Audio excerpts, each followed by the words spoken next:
Congratulations, you've gone to the show and generated a huge number of new leads. Once the dust has settled and your feet have recovered from standing up for 2 or 3 straight days, your next and final task of the exhibition marketing cycle is to determine how well you did. So, when should you calculate ROI? It's worth doing right when the show finishes in the first instance, because that's when the organiser will be asking you to book your stand for the next year. And it's worth doing again in 3 months. The average sale takes some time, so allowing a few months for your salespeople to work their magic gives a much better impression of the true ROI of the show. So here are 2 formulas to use to calculate ROI. Immediately after the show, your expected ROI is calculated as follows. For example, if the show cost you 10k, you generated 30 QMLs, close at a 50% ratio for a deal value of £1,000, your ROI is thus 150%. Good work. After 3 months, when you know for certain how many deals closed and what the value is, the ROI is simply calculated as follows.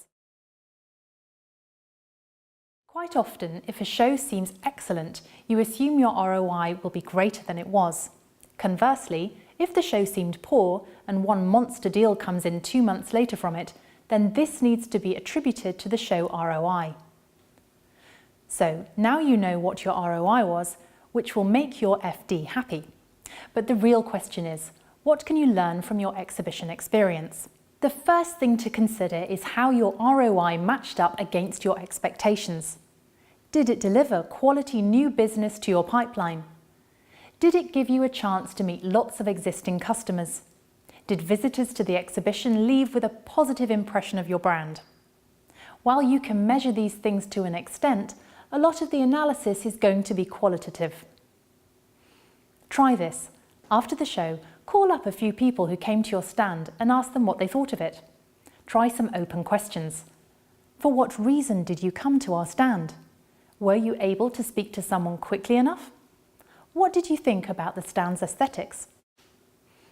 If you ask 4 or 5 people, you'll start to get a fairly good impression of how successful your stand was. Next, call the exhibition organiser and ask them for their feedback. Remember, they see hundreds of stands every year and have a pretty good idea of what works and what doesn't. Ask them if there were any stands on site that stood out to them and why. And of course, speak to your stand staff. What were their impressions? Was the traffic interesting? Did the stand attract people? Was the placement on the floor good? There were probably things that could have gone better, and that's okay. No exhibition goes off without a hitch for anyone. A light may burn out, a sign may fall down, a carpet may tear, or whatever. But the thing that matters most is, was it a positive investment for your business? If so, then consider expanding your presence next year. If it was middling, perhaps consider the same again. And if it was underwhelming, take a look at some of the other shows out there in the marketplace.